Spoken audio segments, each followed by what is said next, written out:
What I wanted to do today is I was talking with Scott about coming out and speaking to you all is to try to do something where I assume that all of you know how to bring in leads into your databases, grow your email lists and that kind of thing. You've got, whether it be advertising based or swaps that you're doing or just organic, whatever it is, you've got something that is already growing your email list.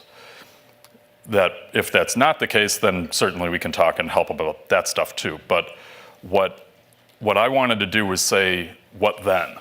You know, after you've gotten those emails, what can you do to turn those people into paying subscribers of yours, introduce them to trade ideas, introduce them to whatever it is that is your business model next? Because more often than not, as a marketing consultant, I run into clients who are doing a pretty decent job of attracting leads and are doing what they can to introduce them to their products and things like that, but there's this gap in the middle of how they are doing things. And so what I want to do today is just take you through one idea of something you could do to get those people engaged and to understand your business better, okay?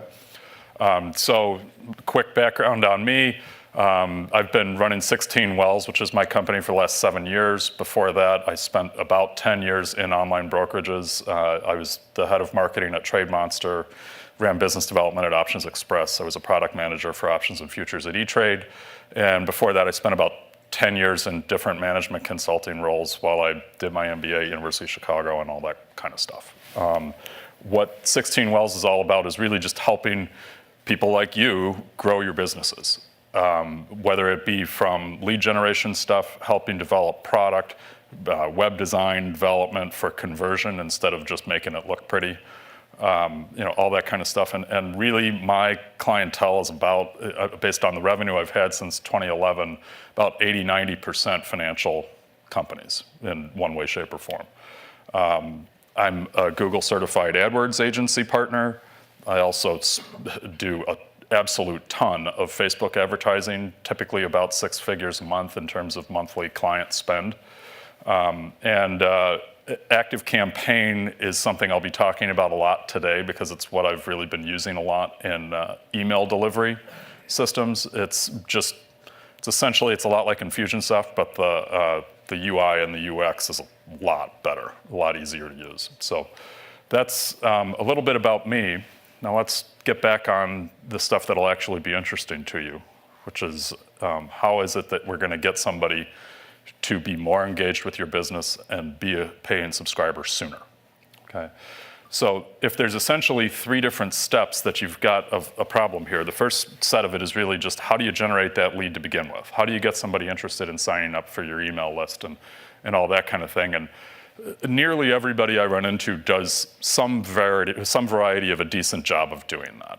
You know, it might be because of, as we said, those affiliate swaps that you might be doing. You might be doing some amount of online advertising, having lead magnets, whether they be ebooks or videos or checklists or whatever it might be. Trade of the week is a good example of that.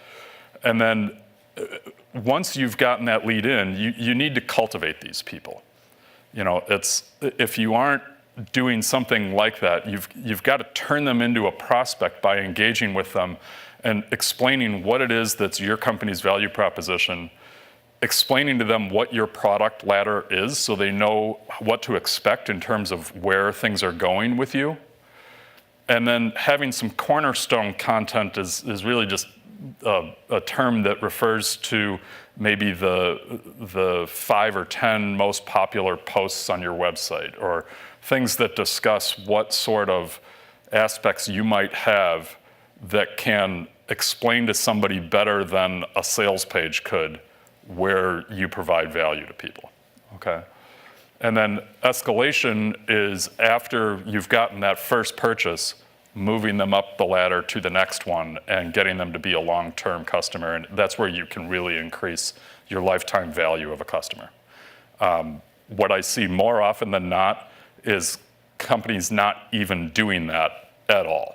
Like they just let that happen kind of by accident. They figure if I just keep delivering the product that they bought first, well, they'll eventually figure out how to buy the next thing, or I'll have a webinar, and there's not really a path that you're giving somebody. There's not a hopscotch board that they're jumping from square to square. And what I'm challenging you all to do is to try to create that path and make it more visible to the people who are in your database. They will like you more when you do, because they want to know what to expect next.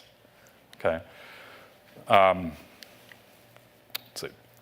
So as we dive in and try to, figure out this challenge and debug it a little bit, we're going to be looking at acquiring the audience, but then really this middle part is what we're going to spend most of the rest of today talking about. That first 30 days that somebody is new in your database. Okay, how do you consistently engage them in the same way so that, number one, it becomes measurable, and then number two, you can figure out how to do it better. Okay, and the real reason that we're trying to do all of this is to increase conversion. If you're doing something the same way every time and it's your best way of bringing somebody in, you're giving yourself the best odds of success. That's where you can take your conversion rates from the general public coming into your database from low single-digit percentages up into 10+% of the time. And that's really where your revenue, your profitability, everything else can explode, and you can really have a lot more fun doing what you're already doing. Okay, so how do we engage every lead the same way every single time? Okay. What I am going to challenge you to do is go home this week and put in 3 emails. Okay, if you put these 3 emails in place, when we've put these in for clients, most of the time their sales have doubled, literally, in a pretty short period of time, almost always in under a year. Okay, how can 3 emails do that? Well, it's really just that people want to know what's going to happen. And if you are more predictable, you are more understandable and clear, that comes through not only in them understanding your products better, but the transparency you're giving them makes you more trustworthy, makes you somebody that they can rely on. You're making promises to them and then you're keeping them. This is all the stuff that psychologically you need to have somebody feel in order to be willing to pull out that wallet. Okay, so how do we do that? First thing we're going to do is we're just going to welcome them to your database. Hi, nice to meet you. My name is Skip. It's great to have you here. It's a pretty innocuous email, okay? But it gives people context. At the same time, you will probably be delivering a lead magnet that they signed up for. You might have some kind of a launch going on or that kind of a thing that you're going to be inviting them to, but you send this at the same time as soon as they opt in for the first time to anything in your database, okay? The second step is one of 2 different things, the best of and the bonding campaign. Which one you choose there really depends on your own business. If you are a constant creator of content, if you're writing something about the markets every day, if you're writing something about what's happening with trades that are open or macroeconomics or whatever it might be that's your hook, the best of campaign is sort of saying, here's some of the stuff that my best customers say they really love. The most read posts on your website, the most engaged with posts on your blog. Whatever it happens to be, you take some of these things and yeah, those posts that you're showing them absolutely should show the value of what you're going to be selling them to. But it's not a sales pitch. It's really just trying to give them something of value measured usually from your Google Analytics or something like that to say, this is stuff that people keep going back and reading. So let's, instead of waiting for them to find it, let's push it to them.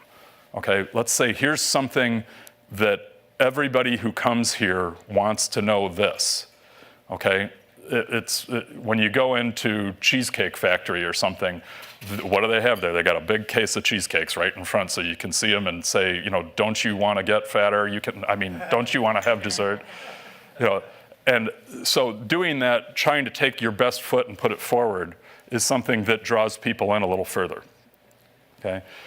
The bonding campaign is if you happen to not be somebody who is a content generation machine, that's something where you just try to open up a little bit more and tell something about yourself that's unique and help frame your business and its relevance to those people. And then as a bonus, I'm putting another email in there of how can I help, which a little bit later on, after you've done these first 2 emails, you wait a couple of days, and then this comes as a very personal email, not from your company, but from you, okay? And that's something where you just say, hey, I'm really glad you're here. I saw you signed up last week. Just want to know, what can I do to help you? What are you struggling with? What made you find us? And you will get some fantastic feedback from people, first of all, as to what it is that they really are looking for. That can be a great help to you as it comes to, number one, how you describe your own products to future prospects. But it also can be something where it can lead to a much faster conversion to higher level sales, because it's really creating that relationship of I'm here to help you. Okay? Yeah, go ahead. Do you have an optimal time frame for the how can I help? A week, 10 days? I do. And it is, let's see if it'll do it. It's going to run less than a week. Okay? Best case scenario, probably 3 to 5 days. And you might, it really depends on how many actual emails you put in this sequence. Several of those steps might have 2 different emails happening. And I think the first thing, and Tim from After Offers and I were talking about this just this morning, is you can probably email people in your database far more often than you are. Okay, there's a lot of sitting back and thinking, I can't overdo this, I can't be spamming people and sending them messages all the time. Most of the time when somebody is signing up for a lead magnet, they are not using the email that they read every single email. They're putting in a secondary Gmail address or something like that, and it's something that they might check a couple of times a week. But if you don't have something in that inbox, probably every single day, especially at first, it's going to be very hard to get somebody engaged. So, yeah, Dan. Skip, maybe something that would be good for the affiliates to hear is what would you suggest as the beginning affiliate stack? Because when you had mentioned that you assumed everybody collects the databases and then sends emails, maybe there's some questions like, well, what if you are just getting started?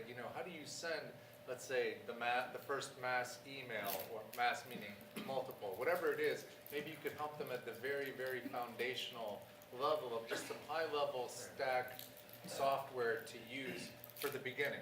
Okay. What I'll do is I'll say that what I'm going through in this is just that green box there right after you get somebody in. There's a couple of things that you need to have to make this really work, okay? The first is you need to have a website that you can put some forms on for somebody to sign up with, okay? That, ideally, you want to have 2 or 3 different offers that would be going at the same time, okay, to try to tell you something different about those customers. Are they looking for software for trading? Are they looking for commentary and trade, specific alerts that they can take action on? Are they looking for education and involvement that will help them move up the chain? It could be a lot of different things. But with the offers you're making, you want that to be segmenting your list as they come in. That I know that if somebody comes in looking for education, that's a different type of a person than somebody who is looking for a software solution, okay? Is that automatic? It's not automatic. If for example, you're using a MailChimp account for your list, okay? Number one, you could do it just by having different lists and things like that. Part of the reason that I've gone with ActiveCampaign, although Infusionsoft and other platforms can do this, is that they can apply tags as people come in. Okay, and you can, instead of it being like they've got to be in a specific bucket, as they engage with both your website, as they engage with your emails, as they do other things, you can apply an attribute to each contact individually as they do stuff. So if they if they visit your product page 8 times, that might be a trigger where you're like, okay, if somebody keeps coming back to the product page and they haven't bought, then I want to send them this email that says, hey, I see you keep looking at this thing. How about this coupon? Here's 10% off if you sign up right now, or we'll give you this other thing. And being able to do that works with platforms that are more sophisticated like ActiveCampaign, because they'll put a tracking script on your website in addition to the tracking that everybody does inside of their emails that they're delivering for you. Just knowing that somebody opened or clicked the email is good data, okay? But it's not everything you want to have. You also want to know, once they clicked, what did they do? Okay, and if you can tie all of that together and do it in a rational way, now instead of me trying to talk to all of you as a group, I'm just talking to Mike. I'm just talking to Dan for exactly what they're looking for right now. And when you get to that level of kind of individual segmentation, that's really when your conversion rates can start to go up, because people will essentially be having the reaction of, it's like they're just talking to me. They know exactly what it almost is like they anticipated what my needs were before I even told them. That's really what you want to have, is something that isn't just sending email to thousands of people, but it's sending the right email to each person in your database at the right time, okay? I'm not going to go through this whole map here, but the idea I want to leave you with, and the reason I put this up here, is that while we're going to talk just about the indoctrination today, there is a similar sort of a series that we've worked up for every step of the life cycle here. Okay, and if you want to go through this, just send me an email afterwards. I've got my contact info at the end, and we'll take care of helping you with any and all of these pieces that you're interested in implementing. Okay, so Jane, you anticipated this. What we're trying to do is take that first 3 to 5 days of somebody being in the database and bring them along to the point where they can really understand what you're doing. So I'm going to keep coming back to this just to show you exactly where we are. We're going to start on what I call day 0 with the perfect welcome email. Okay, day 0 is just the day that they join the list. And then we'll go through these first 3-4 days, and then you can see we skip a few days, and then around day 10, we'll send that how can I help email, okay? So on day 0 with the perfect welcome, what is it that we're trying to do here? Well, the real concept is that you only get one chance to make a first impression. Yes, it's a total cliche, but yes, it's really true. What are we trying to do? We want to introduce yourself, introduce your company. You want to align yourself with your new lead, okay? The way I describe things a lot of times to people is you're sort of like a trail guide. Okay, but you've been on this trail for years, and here's your new hiker who you're going to show how to get up the mountain. Okay, you're a Sherpa for them. Okay, and that's a great way to align yourself with them. Instead of it almost is saying that it's possible for anybody to become the expert. You don't have to hold yourself out as the smartest person in the room. As a matter of fact, it often can be a great approach to be very self-deprecating about things. I beat my head into the wall for years on this, but I figured it out. Now I can show you and save you a lot of time, money, everything like that, okay?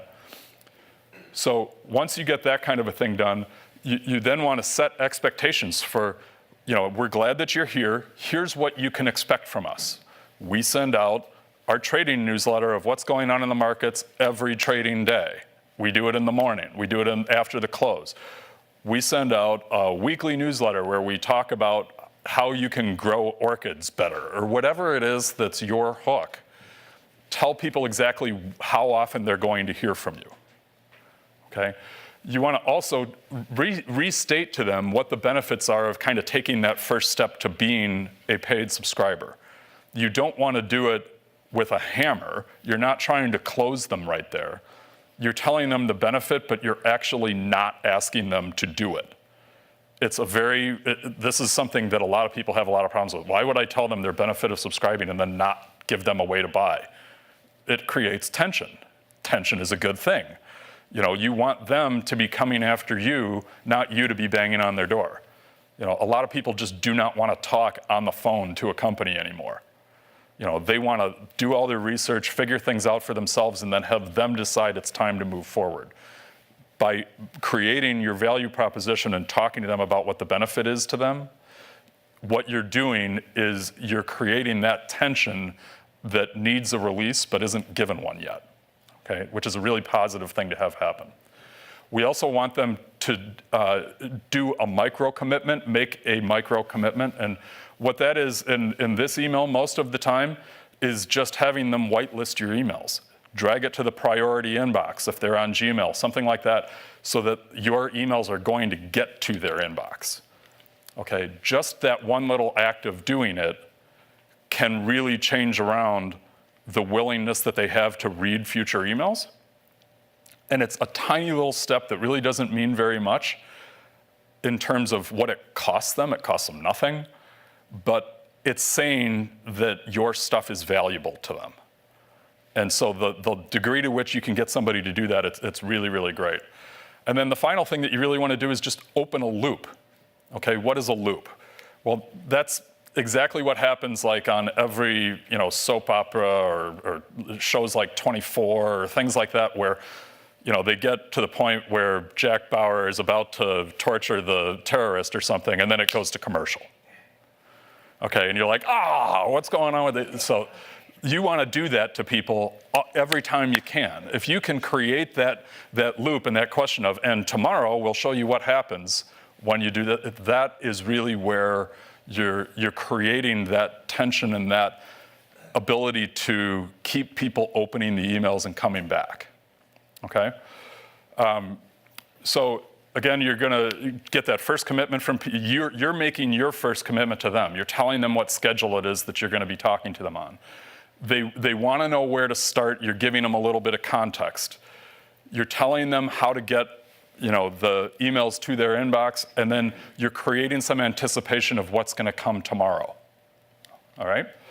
So I'm not going to go through, this is the template. I'm going to give these templates to all of you by at the end of the presentation, so you don't need to worry about trying to write any of this down or anything. I intentionally made it kind of fuzzy to so that you wouldn't focus too much on it. But the real keys to a lot of this is that this is something that you're just going to be able to copy and paste into your own email system. And it's going to be something that you'll have an example in front of you that you can just take and change into whatever your business is. And whoever you are personally, you want it to really sound like it's coming from you. You don't just want to implement whatever it is that I've slapped up there. Make it sound like it's coming from your voice, okay? And it's okay to play around with it. These things, a lot of times, the perfect is the enemy of the good. Just get something out there, okay? And I even have intentionally had misspellings and typos and things like that I've put in these things sometimes, just because it shows humanity to people. Things that are too perfect, too polished, they aren't as trustworthy to a lot of people as something that looks like it was just banged out and sent, okay? So, yeah, Dan can tell you all about this because I don't think I've gotten one email from him in 13 years that didn't have a typo. But so now we're on day one, the best of. And this is sort of alternative track one. We've got like a fork in the road here where we're either going to do a best of or we're going to do the bonding path, depending on whether you're a content creation machine or not, okay? So this follows the perfect welcome email. There could be one, there might be more than one email on this step. And what you're really trying to do is, make sure you include whatever was in the PS of the welcome email. So the PS at the bottom of the welcome email is something that's going to say, tomorrow I'm going to send you these free gifts, that I want you to take a look at, and you're going to get this out of it, okay? So you want to make sure you actually do that in this email. If you say you're going to do something on day 0, on day 1, then make sure you actually follow through and deliver whatever that is. Okay, and this is really where you take content that you're proud of, content that people have told you and showed you by a number of times that they've read it, that it's something that's going to be valuable to them. And you can look at things like, if you're really good at your web analytics, you would be able to say, here are the people that are my paying subscribers. let's only look at them. What are the most popular things that they read? So then you're really focusing in on the stuff that is valuable to the people who most often are the ones driving your business. So it's not just the entire interweb that's looking at your posts and whatever happens to have been the most popular. You're really looking at the people who buy, the people who stick around here, the people who have the most value to us, like this content. So leading others to that is going to create more customers like your best. And that's really the difference between working with the people you want to work with and the people that drive you crazy and drive your customer service team nuts and are constantly asking for chargebacks and things like that. You can reduce and almost eliminate a lot of that just by setting expectations right and making sure you're showing the best content that you can to the people who already have the characteristics of a future buyer. Okay. In the text, I am intentionally not showing the text of these emails because I want you to create them from the template for yourself. But in the middle of it, I say we're going to give you 3 gifts. Okay, and today is the gift number 1. And you go through and you say, here's this article that we published that everybody likes that talks about how to get started day trading or whatever it might be that you're doing. Okay. When you go through that and you explain the whole thing and you give them a link to read and everything, you're then going to end with a PS that says, you know what, I'm going to under promise and over deliver here. And I'm going to give you the second gift instead of tomorrow, right now. And it's in that first email. There's 2 reasons you do this. Number 1, you want to be delivering value in excess of their expectations whenever you can. But then the second thing is that we're then going to have tomorrow's email say, here's the 3rd gift. And it's going to mess with some people's heads because they're going to be saying, wait, where's number 2? I missed number 2 because they didn't actually read this email. Okay? So what you're going to try to do is just deliver very quickly, start that conversation with people, and get them to create another open loop by saying that you're going to get something else tomorrow. Okay? So now we're to the day 2, second part of best of, and this is where in the subject line you're going to mention that this is the 3rd gift. Okay? They won't find that number 2, like I said, because they'll be wondering, they're like, I know I got number 1, and here's number 3, and you actually want them going back in their inbox, looking around for number 2. Then when they come back to this one, it'll say, see, you actually have to read all of my emails to the bottom. So you're training them that your stuff is valuable, and that a lot of times you'll bury goodies at the bottom. Okay, so it's just something that goes through things really well. You also say stuff to create social proof that others find things valuable. Things like saying, without a doubt, this is the most popular article of this sort on our website, or this is the topic that everybody wants to know about, or anything that might be like that. And you actually do not want to say this is the best anything, because that sets people's BS detectors off. They're like, no, it's not. It's, I always think of Will Ferrell and Elf, that it's the world's greatest cup of coffee. Congratulations. No, it's not the best. But this is something that lots of other people have. It's very popular. There's a lot of people who engage with it. That's a very believable thing. That's a statistical thing. It's something that you can prove. Okay, so I think that, by saying, you do that and then you kind of tell them, so I know you'll love it too. After, you say, here's this thing, and, this is one of the most popular things that we've got. I know you'll love it too. That's telling them you're going to love it. It's a command. It's something that you're establishing yourself as an authority to them. And it's just supposed to be a quick, short email. Okay, this is the shortest of the series. They might not even need to scroll down. Okay? So that's, if we were doing the best of, we literally would just pause right now for a few days until the how can I help you comes out. Okay? If you are not doing the best of, the bonding emails would just go into days 1 and 2. All right? there are situations where somebody wants to stack both the best of and then do the bonding campaign with them to try to make a more personal connection.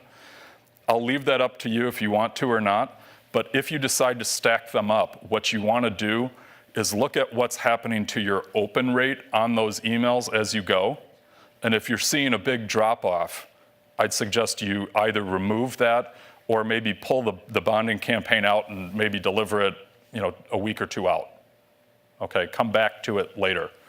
But you want to be careful because you usually will have some product or some other sequence that you might be delivering when somebody comes into the database that it could be something that is overwhelming their inbox if you've got a lot of emails coming in. If they're getting a daily newsletter from you, for example, they've got all those emails coming in and then you're sending them one of these every day too. It can just get to be a little bit much after about 4 or 5 days, so you just want to be a little bit careful about that.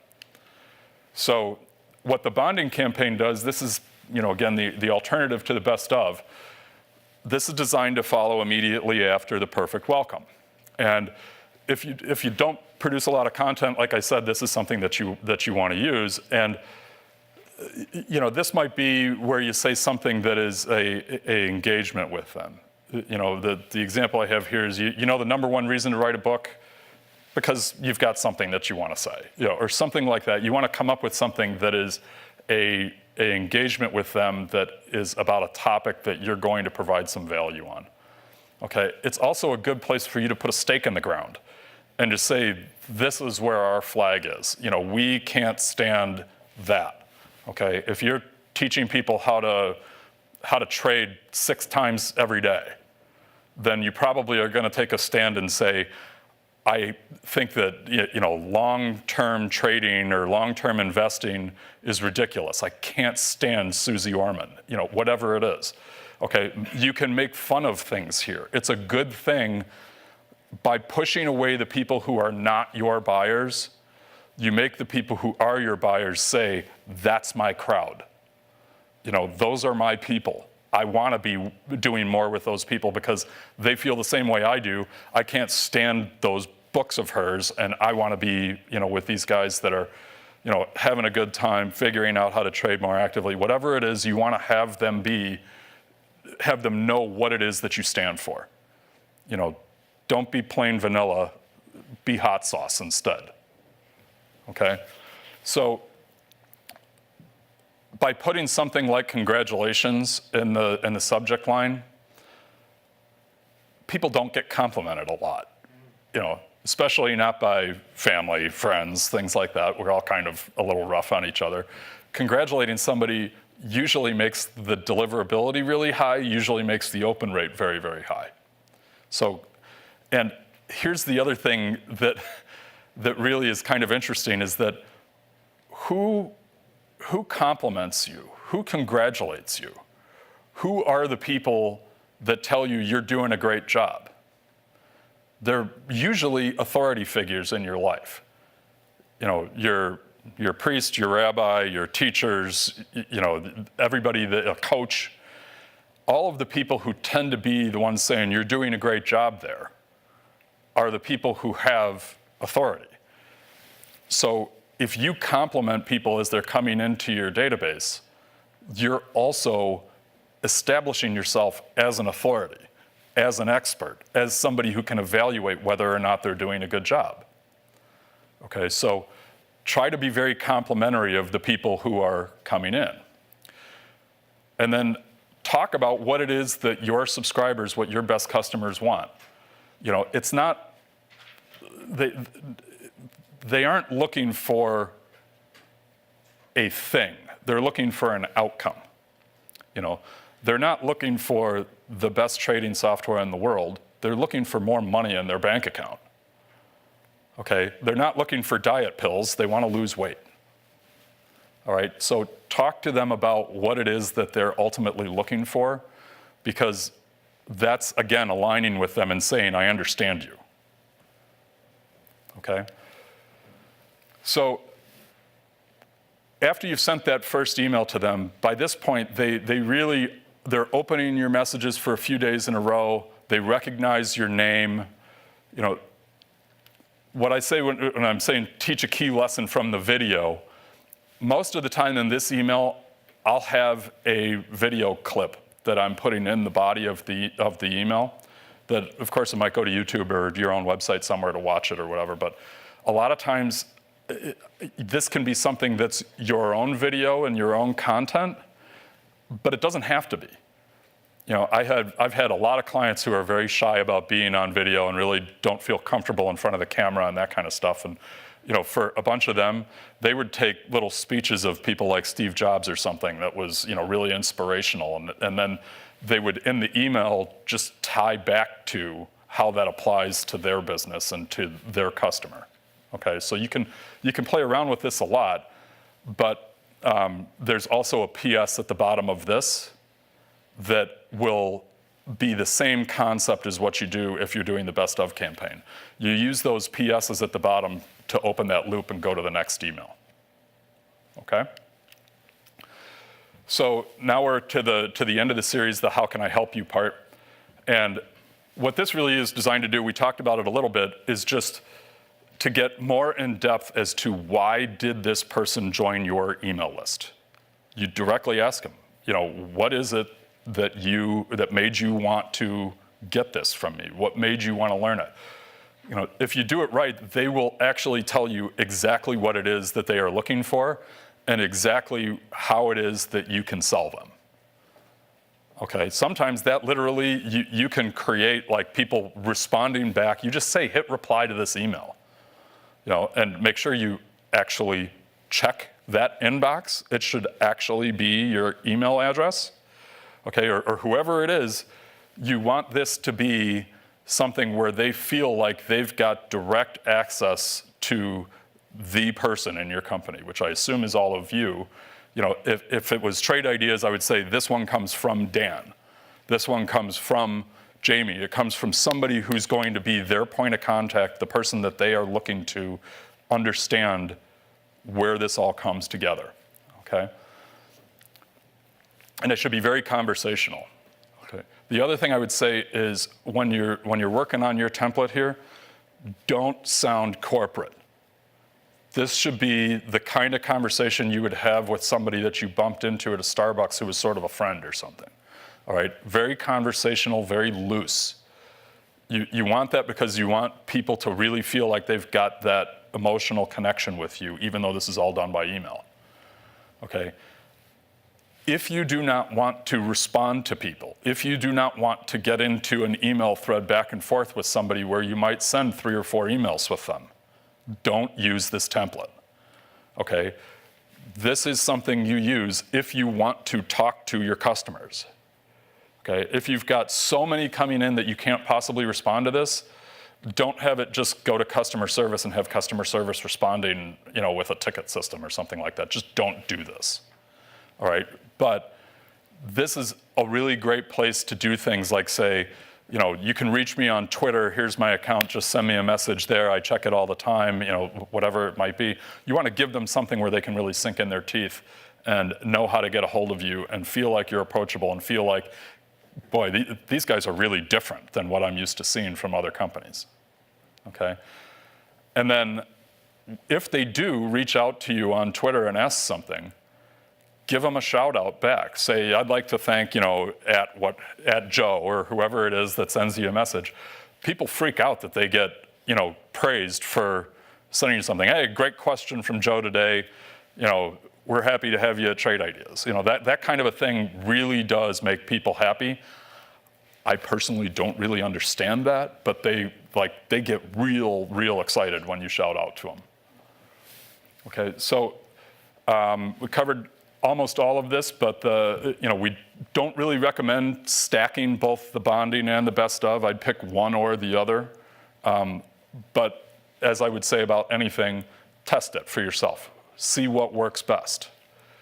Keep it as short as you can, 3 to 5 days, and you want to condition people that they're going to get stuff from you all the time. You can't email people too much at this point. You really want to be giving them lots of little messages. And just experiment with things. The things that tell you whether or not it's working is if you have big spikes up or down in your open rates, your click rates, are they doing more with this? If you see a 15% drop off in your open rate, you probably want to swap out that email for something else, okay? And if you did decide you wanted to stack it up, just as one example here, you could do the welcome email, then maybe the bonding for maybe 1 day, maybe 2, then show the best of, and then you could ultimately end up a few days later with the how can I help email. Okay, but really it's designed to be either or in the middle there. Okay, so how are you going to go back and implement this week to try to make your list perform better, your business perform better, and get more sales coming in the door? Okay, do you want to get the emails now? All right, pull out your phones, and what we're going to do is if you send a text to that number with 16 welcome in the body, it'll reply back to you and ask you for your email address, and then it'll get started. If you have your computer in front of you, you could also just go to 16w.co/AC. Okay? I'll give you a minute to get those numbers copied down. So, and yes, I'm doing this on purpose because I'm figuring that a bunch of you probably do some live speaking and that kind of thing. Being able to opt in by text makes your lead capture significantly more effective. All right, you're not trying to drive somebody to a landing page on their phone that maybe they go, maybe they don't, maybe they get upset that it takes too long to load, whatever it is. But by having it be text, your capture rate usually ends up being about twice as high. Okay, yeah, go ahead, Dan. Skip, back to where people are checking their click rates and stuff like that, is that all within like a MailChimp or? Yeah, most of the time, the statistics on how an email is performing is going to be in the email service provider that you have. If it's in MailChimp, if it's in Infusionsoft, if it's in ActiveCampaign or something else, the reports tab will usually show you that. The reason that I generally would say that a campaign like this is best executed in a marketing automation platform like ActiveCampaign or Infusionsoft is because that's where you can set up an automation or a workflow where then every lead that comes in, the same thing happens to it. Okay. The other thing that is really a good idea that is not part of this, but I'll mention it because Tim Borkin is here from After Offers, is a lot of times if you're buying advertising to drive people into your lead magnet and you're trying to acquire leads for a certain price, maybe you want to get leads for $3 or $4 a piece or even under that, what you can do is after somebody's asked for that lead magnet, you can put a co-registration offer after it, like Tim's, that will usually, when somebody opts in to get a couple of offers, pay you a few bucks for them to opt into these other things, and it can lower your net cost of acquisition sometimes significantly. If it costs me $2.50 to get a lead, and they opt in for, say, 2 offers, and Tim pays me $1 for that, I can put that right back into my advertising and end up getting more and more leads and move more people through the machine. So the higher velocity that you're able to bring these leads in, the better. Okay, and if you want to talk about that, we can do that at the break or something, and just find me or Tim is in the back of the room there too. What are you going to send us? Pardon me? What are you going to send us? The actual templates of the emails for you to implement into your email autoresponders. Okay? So to answer your question here, you're going to get these templates that's going to give you 2 different alternatives here. The first is that on the left side, you can download the Google Docs, take them, put them into your email service providers, then make the edits that you want to do, and get that all tested out and everything like that. Or if you end up deciding to go down the path of doing a trial of ActiveCampaign if you want to, I've arranged with them to do a 14-day free trial. If you do that path, my team will set up all the templates and the workflow and everything like that in your ActiveCampaign account. And then all you'll need to do is just edit it right there. It'll take you probably about 10 minutes per email to get it set the way you want. Okay. And if there is any trouble or anything like that that you need some help with, just email me directly. My email's skip@16wells.com. So you can reach me there. I will make these slides available to everybody as well.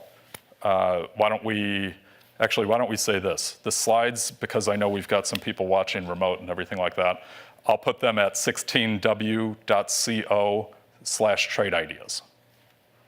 Okay? So again, my email is skip@16wells.com, and that's my cell phone too. If you have any other marketing problems, issues, things that you'd like to work on, or just questions about how something works, feel free to shoot me an email, give me a call at any time. Happy to help all of you out. I've really loved working with Trade Ideas, and these guys are great friends of mine, and thanks for having me here today. All right? Good to meet you.